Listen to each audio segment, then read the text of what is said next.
who thinks all the time has nothing to think about except thoughts.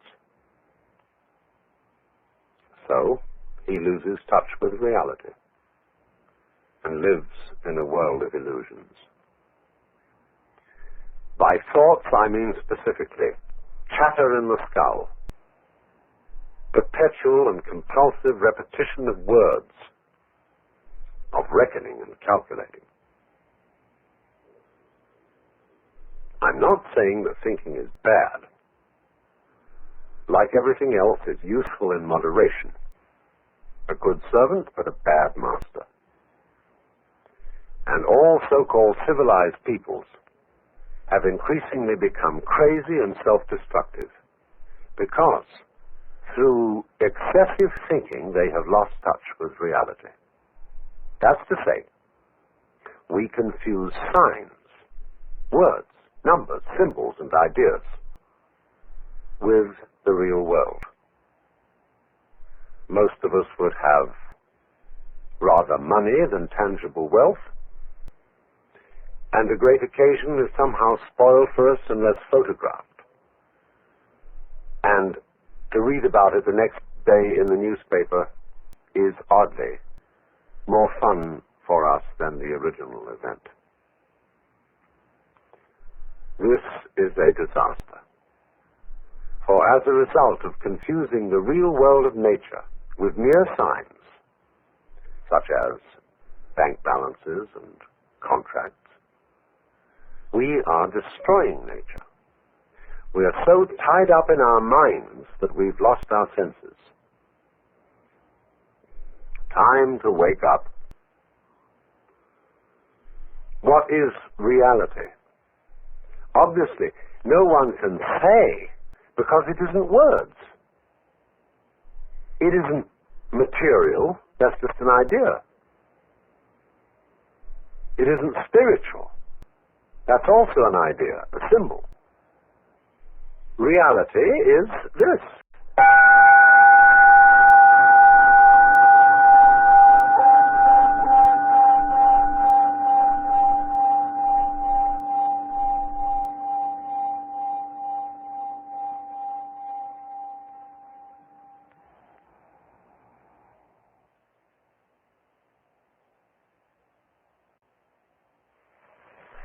Realize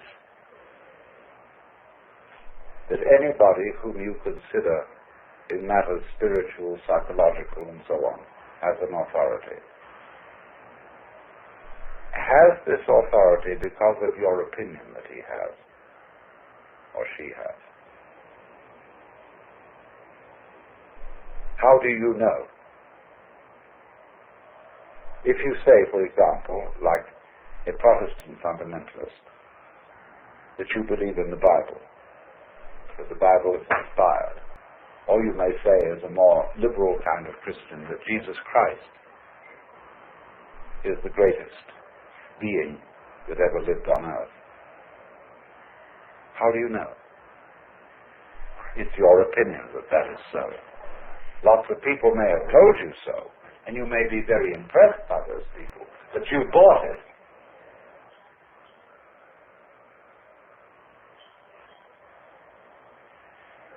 And so, therefore, if you say, well, I would like to become like that, that's an expression of the way you are.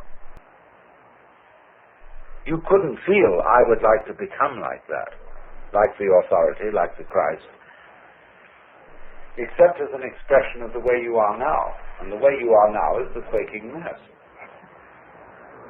And therefore, your emulation, your desire, your idealism to become like Christ is merely one of the appetites of your quaking mass. It's an expression of you as you are. And don't fool yourselves. I'm not trying to put you down by talking about the quaking mass. The quaking mass may be, in fact, something very, very natural. The way we are, the state of affairs, and we shouldn't be ashamed of it. I'm not ashamed of it. I've told you on attracting.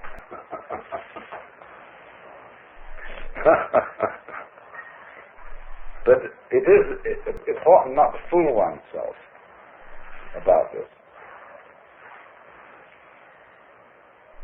But there doesn't there, seem to remain a problem about existence, about being alive.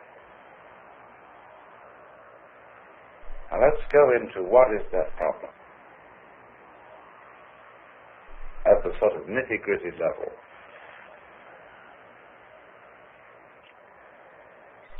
Very basic in our thinking is that we, as it say, one must live. We need to survive, to go on. We need, therefore, money for food, for this, that, and the other. We must go on. And we know that we're not going to get away with it for very long. That after a certain number of years we're going to die. The thing is going to end. The thing that we call I is going to be as it is in sleep. Deep sleep with no dreams. But that between now and that happening, there may be the most ghastly pains. Not only perhaps the pains of physical disease, or being wounded, or hurt, but the pains of worrying about our failure of responsibility to people who depend on us. And we suffer other people's suffering simply because we're sensitive and have imagination and participate in their sufferings, and our adrenaline and our chemicals respond simply by imagination to the sufferings of other people. And what about that?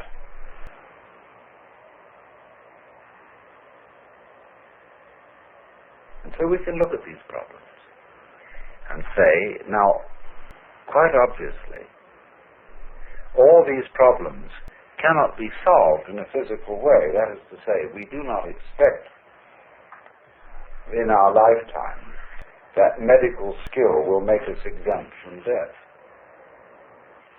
We do not seriously expect that human beings will all learn to be nice to each other and will refrain from war and horrors of that kind, racial prejudice and so on. We don't seriously expect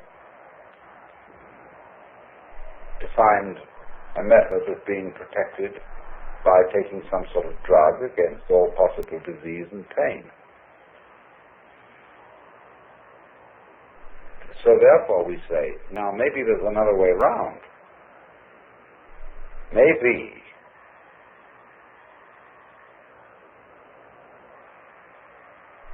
that instead of solving these problems at the technical level, we could solve them at the psychological and spiritual level by so disciplining ourselves, by so doing something with ourselves, that we wouldn't be afraid of it anymore. And so, in accord with that motivation, we seek out spiritual teachers, psychological teachers, this, that, and the other. Could we somehow be made over so that we don't worry about the quaking mass by a spiritual discipline or whatever?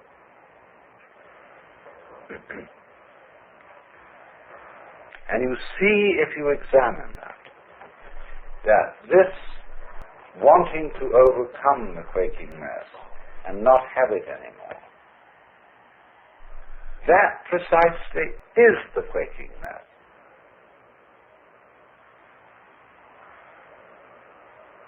The thing that we object to is precisely what we do about overcoming it. In other words, the activity that we employ in overcoming it is the mess that we object to. Do you see that? And it's very important to realize that. Then if you do realize it, you raise the question, then what can I do?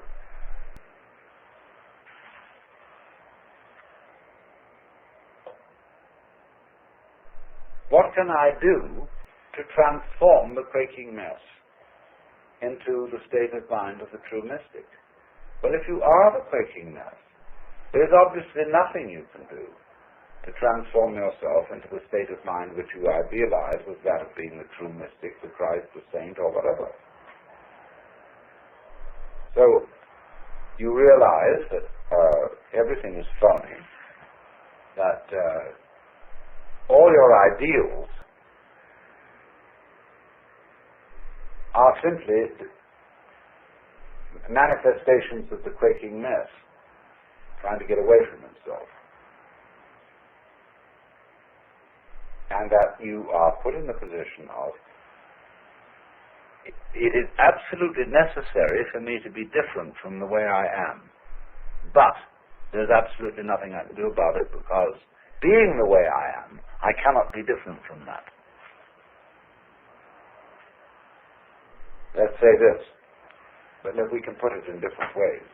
I know that I ought not to be selfish, and I would very much like to be an unselfish person, but the reason why I want to be an unselfish person is that I am very selfish and would far more love myself and respect myself if I were unselfish. You see? I know that I ought to love God, and whatever, and why do you want to love God?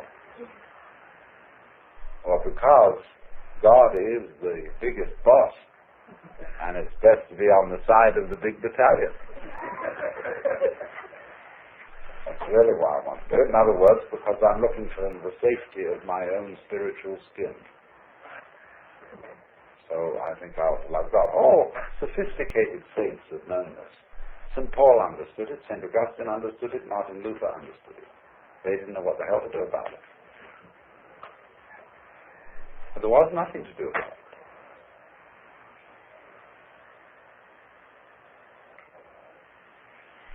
And yet something has to be done. Obviously.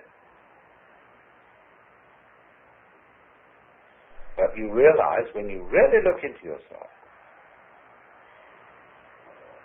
there's nothing you can do. And this, therefore, is our point of departure. That we here,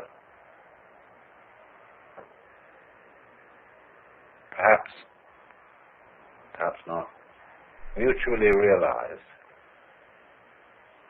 there is nothing we can do to be anything else than what we are.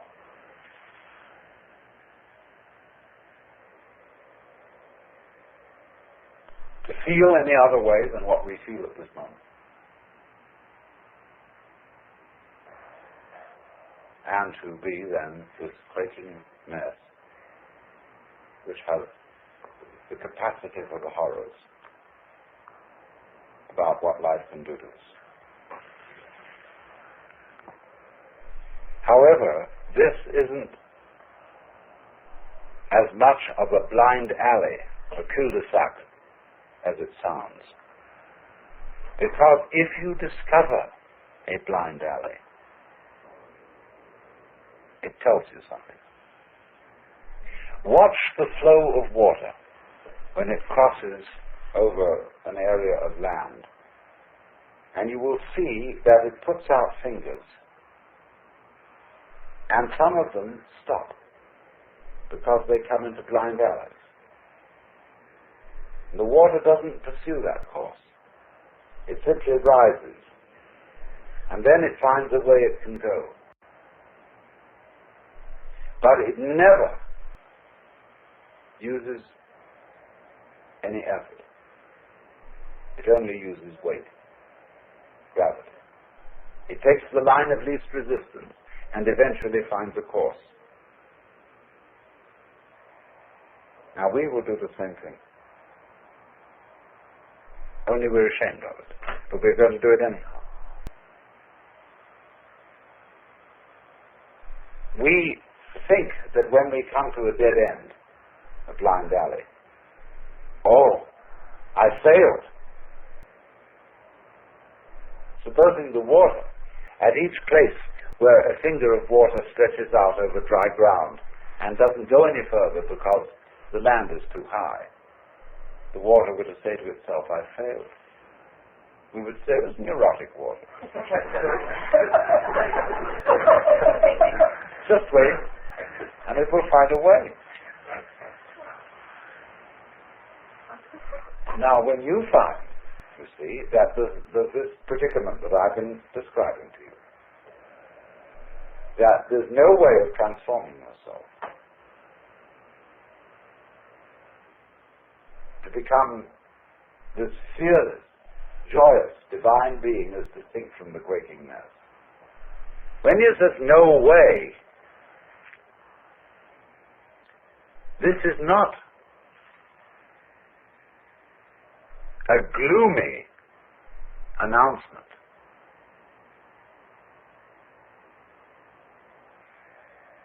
It is a very, very important communication.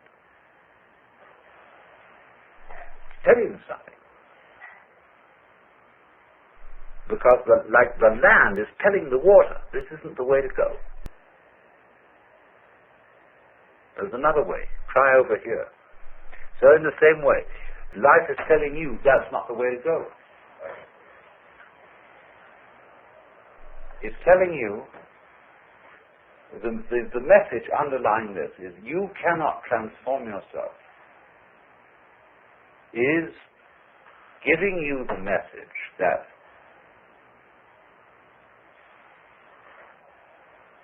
the you that you imagine to be capable of transforming yourself doesn't exist.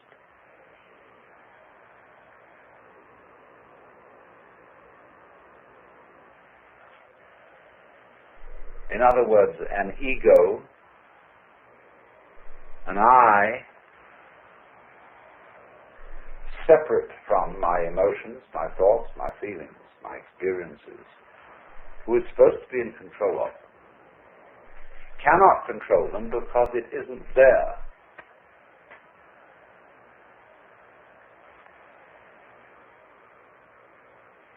And as soon as you understand that, things will be vastly improved. Now, we can go into this. What do you mean by the word I? We're going to make some experiments in this on some number of different levels, but in the ordinary way, what do you mean by the word I? I myself. Your personality, your ego. What is it? Well, first of all, obviously, it's your image of yourself.